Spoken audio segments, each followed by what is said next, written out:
You ran. You hunted me. I need to know if they're mine.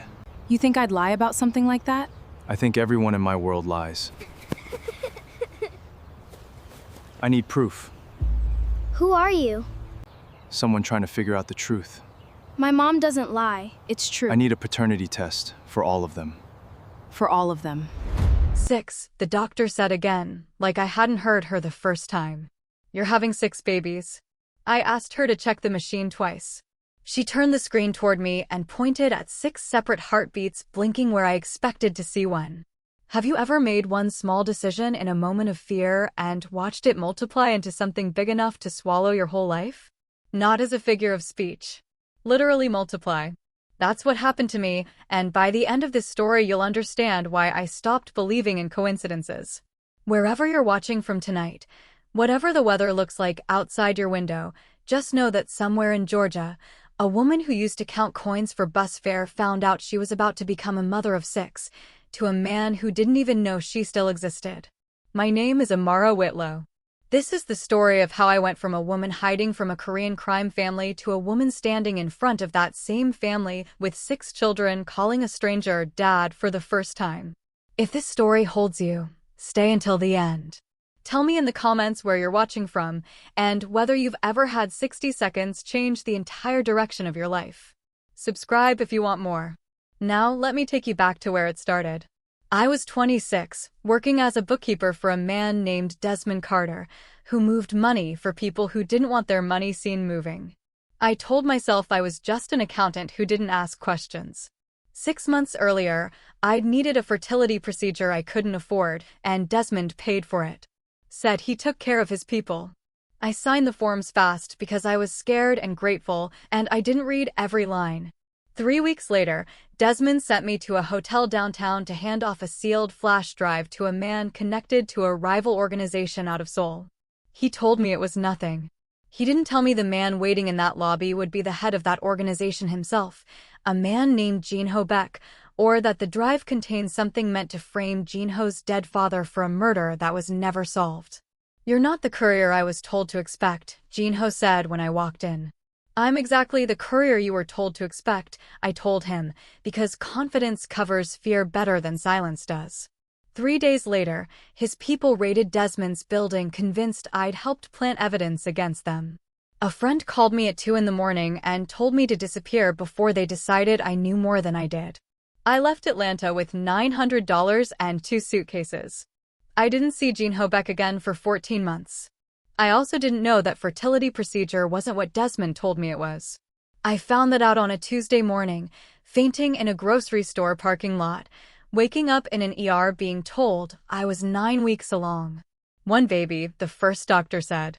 2 weeks later, a different doctor sat me down with a face that told me before her mouth did that something didn't add up. 6, she said. You're having 6 babies. I laughed, the kind of laugh your body makes when it doesn't know what else to do. 6 children. No partner. No job to go back to.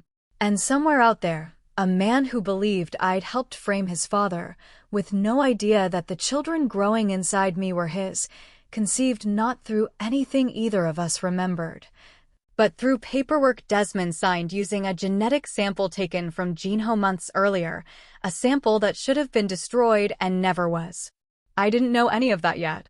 All I knew, sitting in that room with my hand shaking against my own stomach, was that I was about to raise 6 children completely alone, hunted by people who thought I was a traitor, with no idea the man at the center of it all was about to become the most important person in their lives.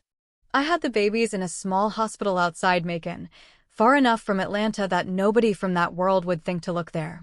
3 boys, 3 girls. I named them the night before each one was born, like naming them gave me something to control when nothing else did. Malik first, then Naomi, then Eli, then Zora, then Caleb, then Imani, my smallest, fighting hardest to breathe on her own. My cousin Renee helped where she could, but she had 3 kids of her own and a husband working double shifts. Within 4 months, I'd moved into a duplex on the edge of Macon, taken a daycare job during the day so I could bring my own kids with me, and cleaned offices at night while a neighborhood teenager watched all 6 for $20 and whatever food I could spare. People assume it's the big moments that break you. It's not. It's standing in a discount store at 11 at night doing math in your head to see if you can afford diapers for 6 children. It's loving 6 small faces so much it physically hurts and still wondering if you're failing every one of them. I never told the kids who their father was supposed to be, mostly because I didn't fully understand it myself. Malik started asking real questions around 5, sharp in a way that made his teachers nervous. Naomi was the protector, always stepping between her siblings and anything she saw as a threat. The other 4 fell in around them, and somehow, on very little, we built something that worked. Then, when the children were almost 6, Renee called me, her voice tight in a way I hadn't heard before. A man had come by her job asking questions about me.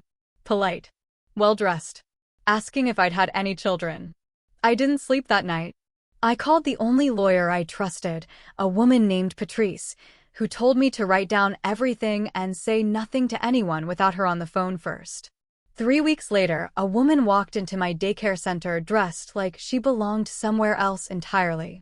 She introduced herself as Sunhee Cho, said she was doing a background check for a probate matter, and asked, almost gently, whether I'd given birth to multiple children 6 years earlier. I should have lied. Instead, exhausted from carrying a secret alone for 6 years, I told her a partial truth. Yes, 6 children. No, I didn't know who their father was, because by then I'd convinced myself that was true. Sunhee smiled in a way I didn't understand yet. She'd just found exactly what she came for, and she had no intention of reporting it the way I assumed. What I didn't know was that Sunhee worked for Jinho's grandfather, an old man in Seoul obsessed with one fact: his bloodline was thinning, and Jinho, his only grandson, had no heir. Sunhee had been quietly tracing every woman connected to the Atlanta operation from years earlier. She found my name in old courier logs. She found the fertility clinic records, sealed but never destroyed, proving the genetic material used in my treatment had come from a sample Jinho gave during a routine screening, a sample that should have been disposed of and instead got redirected by an administrative error nobody had ever caught. My 6 children weren't the result of some encounter I couldn't remember. They were the result of a filing mistake inside an organization that prided itself on never losing track of anything except this one thing, which had just quietly become the most important mistake in its history. Sunhee thanked me and left. I spent the next 2 weeks terrified I'd confirmed something dangerous to a stranger, with no idea I'd just handed a desperate old man in Seoul the answer to his deepest fear. The first real betrayal of this story didn't come from Jinho. It came from how easily I trusted a woman with a clipboard, because exhausted people make decisions careful people regret. 3 months later, a gray sedan started parking across from my duplex. I noticed the same gray sedan 3 mornings in a row before I let myself admit it wasn't a coincidence. I'd lived inside that world long enough to recognize surveillance even when it tried to look like nothing. On a Thursday evening, loading the kids into my car after pickup, a man stepped out from beside the sedan and said my name like he already owned it. Ms. Whitlow. My employer would like to speak with you. I told Malik to get his sisters and brothers in the car and lock the doors. He did it without arguing, which told me even my 6-year-old understood something was wrong before I'd said a word. I turned back to the man and told him I had nothing to say without a lawyer present. He didn't threaten me. That was worse. He said he already knows about the children and got back into the car. I sat at my kitchen table with Patrice on speakerphone until 2 in the morning trying to figure out what came next. What came next arrived 4 days later. A black car pulled up outside, and Jinho Baek stepped out himself, no entourage, dressed exactly as plainly as I remembered him from that hotel lobby 7 years earlier. You ran, he said, like that explained everything between us. You hunted me, I said back. He looked past me, at the toys scattered across the small front yard, at 6 children's existence spilling into plain sight, and something in his face shifted in a way I couldn't read yet. I was told you have children, he said. I need to know if they're mine. You think I'd lie about something like that? I think everyone in my world lies about everything. I need proof. Not your word. That should have been the moment I told him to leave. Instead, Naomi came around the side of the house chasing Caleb, both laughing, and froze the second they saw a stranger in the yard. Naomi stepped slightly in front of her brother. "Who are you?" she asked, 6 years old and unafraid. Jinho crouched down, which surprised me, because nothing about him suggested a man who crouched for anyone. "Someone trying to figure out the truth," he told her, softer than the tone he'd used on me seconds earlier. "My mom doesn't lie," Naomi said. "If she says something, it's true." Something in his face cracked slightly. He stood back up and looked at me again. "I need a paternity test," he said. "For all of them. I'll cover the cost. Complete privacy. But I need to know." This was the moment everything became irreversible. Not the clinic, not the courier job years earlier. This. Standing in my yard, deciding whether a stranger got to find out if my children were his. "Fine," I told him. "But on my terms. You don't come near them again until results come back. And if you're right, you don't get to disappear afterward either." He looked at me like nobody had ever set terms with him before. "Agreed," he said. I didn't know agreeing to that test would pull all 7 of us into a succession war already beginning in Seoul, one his grandfather had started the moment Sun-hee confirmed my children existed, a war involving a woman named Heijin-moon, daughter of his grandfather's oldest ally, 3 years deep into building a marriage alliance with Jinho, a woman who decided the moment she heard about me that I was a problem to be removed. For now, all I knew was that I'd just agreed to let a mafia boss test whether my 6 children belonged to him, and somewhere in Seoul, a war was already being planned around an answer none of us had yet. The results came back in 9 days. Jinho drove out himself instead of sending someone else, which I understood later was unusual for him. He sat at my kitchen table, in a duplex that probably cost less than one of his suits, and read the report twice before he said anything. "All 6, he said. "All 6 are mine." I watched him for some kind of joy, some kind of relief, and didn't see either. I saw a man doing math in his head, the same kind of math I used to do over diapers, except his math involved a grandfather, a fiancé he hadn't chosen, and an organization that didn't know what to do with an heir who'd been hidden in Georgia his entire life, let alone 6 of them. "I want to bring them to Seoul," he said. "Properly. As my children." "They're not luggage," I told him. "You don't get to relocate them because it's convenient for your bloodline." He didn't argue with me, which surprised me more than if he had. "You're right," he said. "I'd like to know them first. Here, on your terms, like you said." Over the following weeks, he came every Saturday. He was terrible at it at first, stiff with the children in a way that made Eli watch him from a distance for a month before he'd say a single word to him. Zora sang at him until he learned 3 of her made-up songs by heart, which I never expected from a man who ran an empire most people only whispered about. Caleb broke one of his watches trying to see how it worked, and Jinho let him keep doing it, piece by piece, until Caleb had reassembled it himself. I started to see what the children saw in him before I let myself admit I saw it too. He listened the way Naomi needed to be listened to. He was patient the way Imani needed patience. He showed up every single Saturday, no excuses, which was more than most fathers in that town managed with 1 child, let alone 6. What I didn't know was that every Saturday he drove out to see us, Heijin-moon was making calls of her own. She'd grown up being told she would marry into the Beck family, that her father's loyalty to the old man would be repaid through her. She wasn't cruel by nature, not at first. She was desperate the way people get desperate when the future they were promised starts slipping. She hired someone to follow Jinho on those Saturdays. She learned about the duplex, the daycare job, the 6 children. She brought it all to the old man in Seoul herself, framing it not as Jinho finally having an heir, but as a scandal that would embarrass the family if it became public the wrong way. A woman with no status, no family name, 6 children from an unverified background, connected however loosely to a rival organization through a man who'd once tried to frame Jinho's father. The old man, sick and frightened of dying without a clear line of succession, agreed to summon Jinho to Seoul. Not me. Not the children. Just him. Jinho told me about the summons on a Saturday evening, after Imani had fallen asleep in his lap for the first time, something none of us expected to happen so soon. I have to go, he said. But I'm not going to hide you from him. I'm going to tell him the truth. And if he doesn't accept it, then I'll figure out what comes next. But I'm not choosing between you and my family. I already lost 14 months I can't get back. I wanted to believe him. I'd wanted to believe men before and been wrong in ways that cost me everything. But something about the way he said it, flat, certain, no performance in it, made me let my guard down further than I had in 7 years. He left for Seoul 3 days later. He called every night for the first week. Then the calls started getting shorter. Then one night, he didn't call at all, and I told myself it was time zones, exhaustion, nothing more, even though something in my stomach already knew better.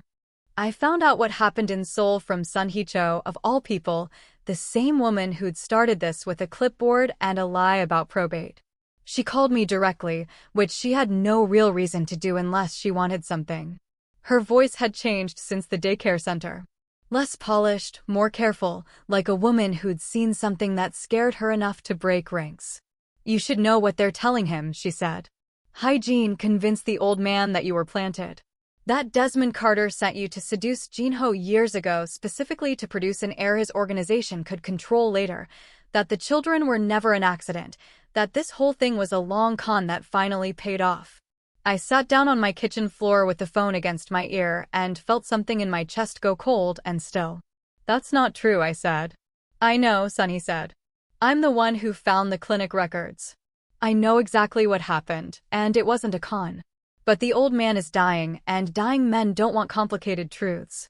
They want simple stories that let them protect what's left. Hygiene gave him a simple story. Where's Jinho? Under pressure, I don't think you understand yet. They're talking about a settlement. Money, paid quietly, in exchange for you signing away any claim the children have to the Beck name. They're talking about Jinho marrying Hygiene within the year to stabilize the succession before the old man passes. I asked her why she was telling me this after everything, after she was the one who'd started the avalanche that buried my quiet life in Macon. She was quiet for a long moment. Because I have children too, she finally said. And I know what it costs a woman when powerful men decide her children are a problem instead of a blessing. I was wrong to come to your job the way I did. I'm trying to be less wrong now. I called Jinho that night. He picked up on the second ring, and for the first time since I'd known him, he sounded like a man who'd run out of certainty. It's complicated, he said, before I'd even asked the question. My grandfather is sick. Hygiene's father controls a piece of the organization I can't easily walk away from. There are things being said about you that aren't true, and I'm trying to fix it without making everything worse. Are you marrying her? The silence lasted too long. I don't know yet, he said. I'm trying to find a way that doesn't cost the children everything. That answer broke something in me that I'd been holding together since the day Naomi stood in our front yard and told a stranger her mother didn't lie. I'd let 6 children fall in love with a man who, 3 months later, couldn't tell me whether he was about to marry someone else to save a business I'd never asked to be part of.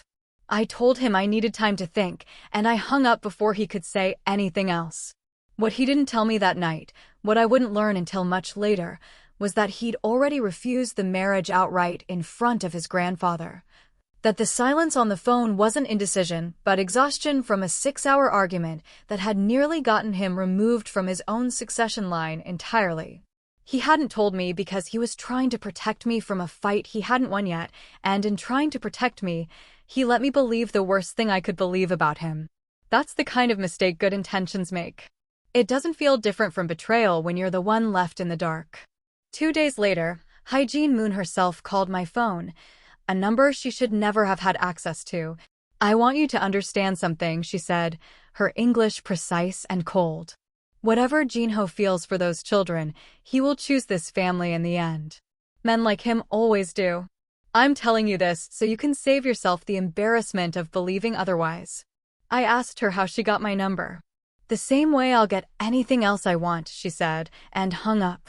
That night, for the first time since I'd left Atlanta 7 years earlier, I packed a bag for myself and the children without telling anyone where I was planning to go, because the only thing I trusted completely in that moment was my own ability to disappear. I didn't run in the end.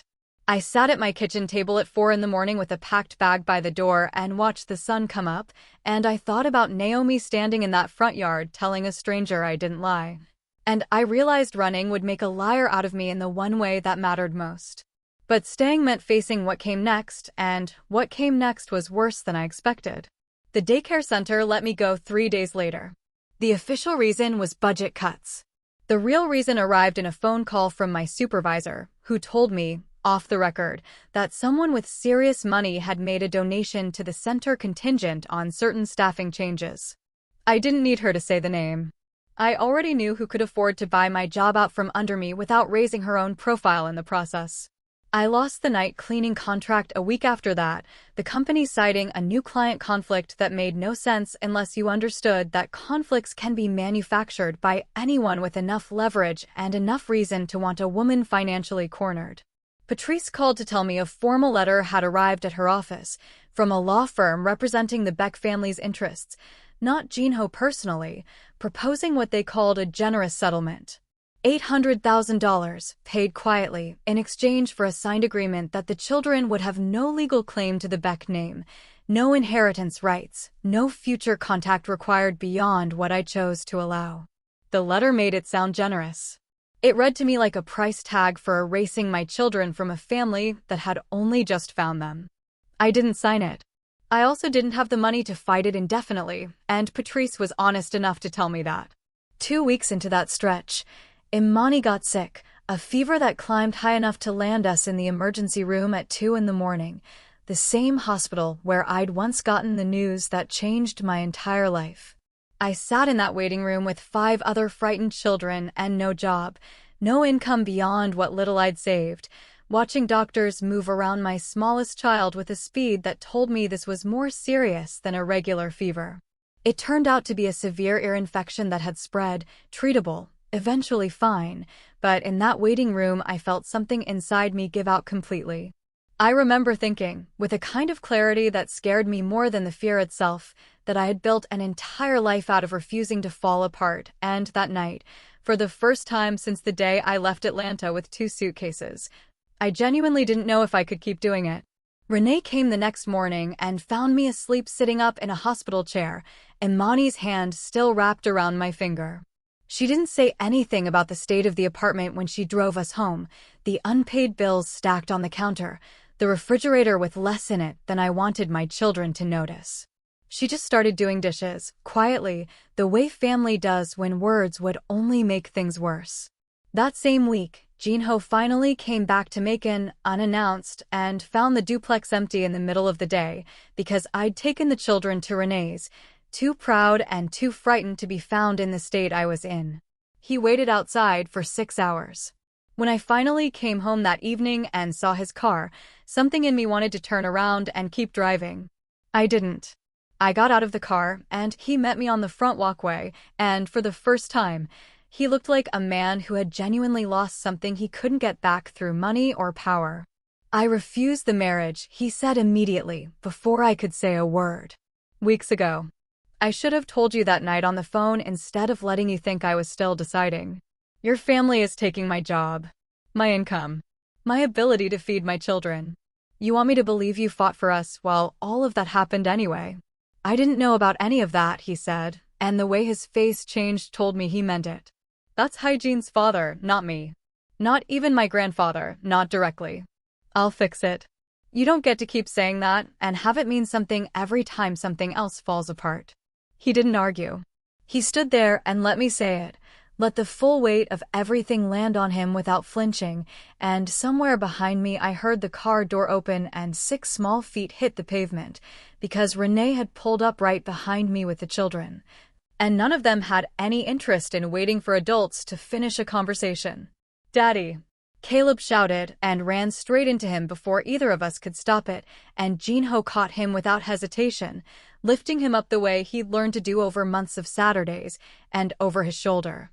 Looking at me with my smallest child's fever still fresh in my memory and my job gone and my pride in pieces on my own front walkway, I watched a man who had everything in the world except the one thing he actually wanted, which was for the people standing in front of him to still trust him.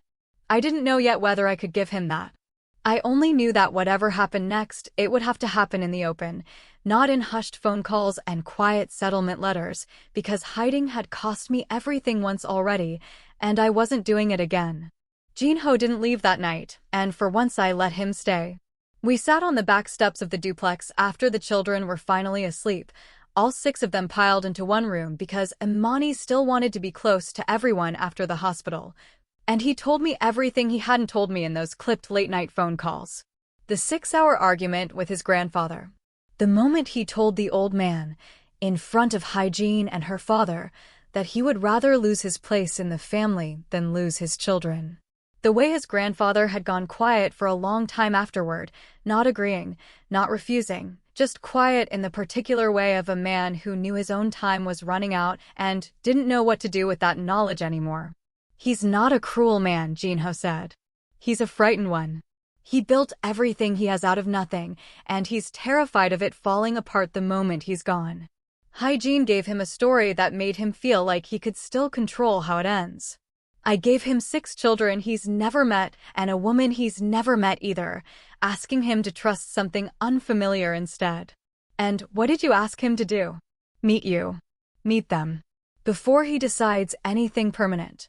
I asked him what would happen if his grandfather refused, if Hygiene's father held enough power inside the organization to make this impossible no matter what Jin-ho wanted. He was honest with me, which I'd learned to value more than reassurance. Then I lose pieces of the business I built my whole life around, he said. But I keep my children. That part isn't actually a choice for me. I want you to understand that. The only real choice is whether you'll let me prove it. I thought about Patrice's settlement letter sitting in a drawer, still unsigned. I thought about the daycare job I'd lost, the cleaning contract I'd lost, the fever that had put Imani in a hospital bed while I had no income and no idea how I'd cover the bill.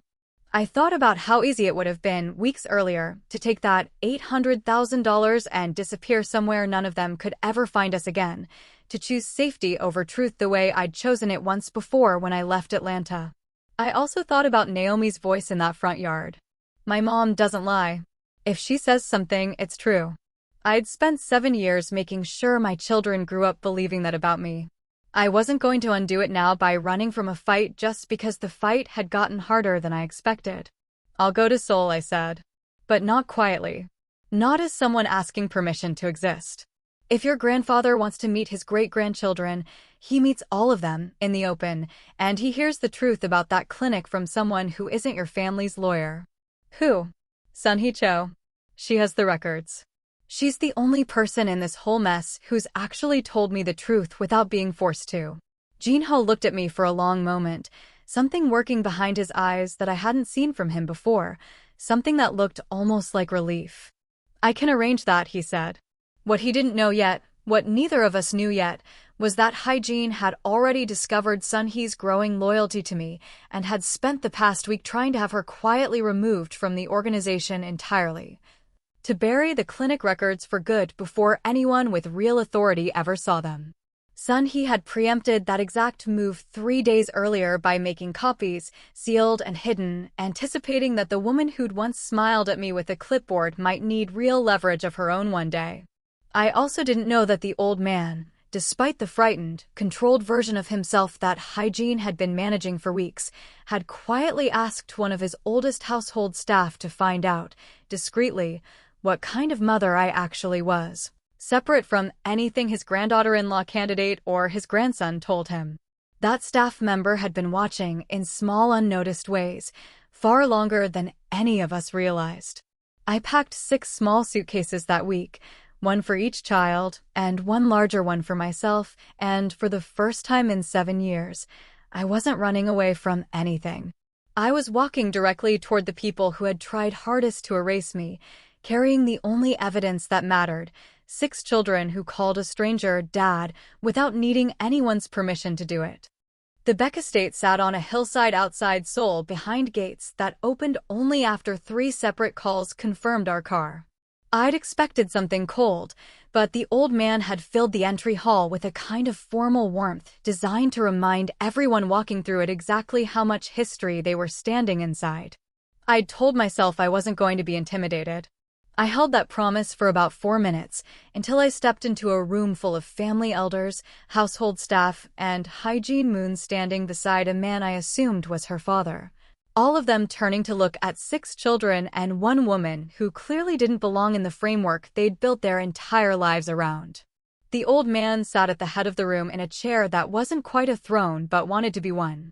He looked smaller than I expected, the kind of small that comes from illness rather than age alone, and his eyes moved across each of my children one at a time, slow, deliberate, like he was trying to find something familiar in each face. 6, he said, in English, careful and rusted from disuse. My grandson tells me 6. Yes, I said. And every one of them has been told their entire life that telling the truth matters more than making things comfortable. I'd like that to still be true today. Hygiene's father spoke first, in Korean, fast and dismissive, and I didn't need a full translation to understand the shape of what he was saying. Convenient timing. Unverified claims. A woman appearing out of nowhere the moment the old man's health became public knowledge. Jinho answered him directly, his voice harder than I'd heard it before, and the room went tense in a way that made Naomi step closer to me without being told to. There's a paternity test, Jinho said, switching back to English for my benefit. Already verified. But that's not actually what's being questioned here, is it? Hygiene stepped forward, composed, practiced, the same precision I'd heard on the phone weeks earlier. What's being questioned is whether this entire situation was engineered. Whether Desmond Carter sent this woman specifically to manufacture an heir his organization could use as leverage against this family for years. That's when I asked for Sun Hee-cho. She walked in from a side room where she'd clearly been waiting, holding a sealed folder she'd protected from Hygiene's attempt to have her removed days earlier. She didn't look at Hygiene. She walked straight to the old man and set the folder in front of him. I want to apologize to you directly, she said, in Korean first, then English, loud enough for the whole room. I was sent to investigate this woman because you feared your bloodline was thinning. I found something different than what I reported through the usual channels. I found a clinic error, sealed in your own organization's medical records, showing that a genetic sample taken from your grandson during a mandatory health screening was never destroyed as required. It was redirected, through an administrative mistake, to a fertility clinic in Atlanta that Desmond Carter's people happened to use for unrelated business. Ms. Whitlow received that sample during a procedure she paid nothing toward arranging and knew nothing about. There was no plan. There was no seduction. There was a filing error inside your own company that nobody caught for years. The room went quiet in a way that felt different from the tension before it, the quiet of people recalculating everything they thought they understood. This is fabricated, Hygiene said, but her voice had lost the precision it carried minutes earlier. It isn't, Sunhee said. And there's more in that folder. Records showing the daycare center received a donation specifically structured to force Ms. Whitlow's termination. Records showing a cleaning contract was canceled through pressure from a shell account traced to your father's holdings. None of that came from Jinho. None of that came from this family's legitimate business. It came from someone trying to make a mother of 6 desperate enough to disappear quietly before anyone like me could bring you the truth. The old man opened the folder himself, slow, his hands shaking slightly, and read through pages that confirmed everything Sunhee had just said in front of the entire room. When he finally looked up, he looked at Hygiene's father first, then at Hygiene herself, and something in his face had gone cold in a way that had nothing to do with illness. You tried to starve a woman and 6 children to protect a marriage I never should have arranged, he said, switching fully into Korean now, his voice carrying despite its frailty. You did this in my name, while I was too sick and too frightened to ask the right questions. Hygiene tried to speak. He raised one hand, and the room went silent the way rooms only go silent for men who built empires from nothing. He turned to me directly, his English slower now, more deliberate. I owe you an apology I don't know how to give properly, he said. I let fear make decisions I should have made with my own eyes instead. Then he looked past me, at 6 children standing closer together than they had all afternoon, and something in his face softened in a way I hadn't seen from anyone in that family until that exact moment. May I meet them properly? He asked. Not as proof of anything. Just as my family. Naomi, because Naomi always went first when something mattered, stepped forward without waiting for my permission. "Hi," she said. "I'm Naomi. This is Malik and Eli and Zora and Caleb, and that's Imani. She's the youngest." She paused, studying the old man the same direct way she'd studied Jinho in our front yard months earlier. "Are you really our great-grandpa?" "I am," he said, and for the first time since we'd walked into that room, his voice cracked slightly, the formal control slipping just enough to show something underneath it that looked almost like grief for all the years he'd already missed. "Then you should know," Naomi said, "our mom doesn't lie. Whatever she told you, it's true." The old man laughed, a real laugh, surprised out of him, and looked at Jinho with an expression I understood immediately, the look of a man realizing his great-grandchildren had just done more to convince him than any document in that folder ever could. Hygiene and her father were escorted out within the hour, the old man stripping their family of standing within the organization on the spot. His voice gaining strength with every sentence, as if disgust alone was enough to push back against his illness for one afternoon. I learned later that the financial damage to her father's holdings extended far beyond that single meeting. That word of what he'd done spread through circles that didn't forgive attempts to starve out a mother and 6 children, regardless of how the attempt was dressed up in family politics. I stood in that room and watched 6 children meet a great-grandfather they didn't know they had an hour earlier, watched Jinho's face as he finally exhaled something he'd clearly been holding since the moment he found out he had children at all, and felt, for the first time in 7 years, like the truth had actually been enough. It's been a year since that afternoon in the Beck estate, and I want to tell you how things actually settled, not the version that sounds neat in hindsight, but the real shape of it. Hygiene's father lost his position in the organization within a month. His business interests outside the family network started unraveling not long after, once word spread about what he'd been willing to do to a woman with no power and 6 children who'd never asked for any of this. Hygiene herself left Seoul entirely. I don't know where she went, and I've stopped wondering. Some people only show you who they are when they're afraid of losing something, and what I learned about her was enough. The settlement letter Patrice once told me I might have to accept stayed exactly where it belonged, and signed, in a drawer I eventually threw away along with everything else from that period I didn't want to keep looking at. The old man passed away 7 months after that meeting, peacefully, surrounded by family he'd spent his final year actually getting to know instead of managing from a distance. Before he died, he changed the structure of the family's succession plans entirely, making sure all 6 of my children, and any future children Jinho and I might have, held equal standing regardless of birth order or gender. Something I'm told was unusual for an organization with that much history behind it. He spent his last months teaching Caleb how to fix old clocks, learning 3 more of Zora's songs, and asking Eli quiet questions that, according to Jinho, the old man found more honest than anything his own advisors ever told him. Jinho restructured significant parts of the business after his grandfather passed, moving it toward legitimate ventures faster than anyone in that world expected, partly because he wanted his children to inherit something they wouldn't need to hide from, and partly, he told me once, because watching 6 kids grow up without secrets had made him impatient with keeping any of his own. We got married 8 months ago in Macon, not Seoul, in a small ceremony at the same hospital chapel where Imani had once scared me half to death with a fever that felt like the end of everything. Renee stood beside me. Sun Hee-cho flew in from Seoul and cried through the entire thing, which surprised everyone except me. Naomi walked down the aisle first, because Naomi always goes first when something matters, holding a sign she made herself that said "Our mom doesn't lie," which made half the room laugh and the other half cry, myself included. I went back to school last spring, finishing the degree I'd abandoned years earlier when 6 children and survival became more urgent than any classroom. I'm studying family law now because I want to be the kind of person who helps other women in rooms like the one I once sat in with Patrice, terrified and out of options. Jinho says I argue like someone who's already passed the bar, which I take as the highest compliment a man like him knows how to give.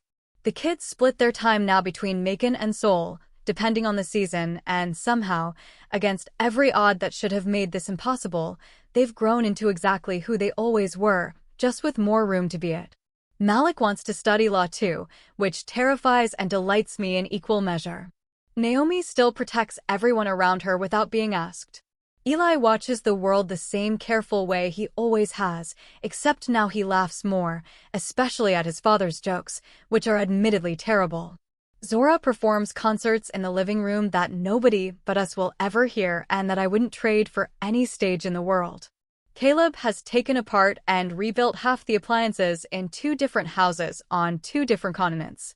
Imani, my fighter, my smallest, just started telling people, completely unprompted, that she's going to run a company someday, and watching her say it, I believe her completely.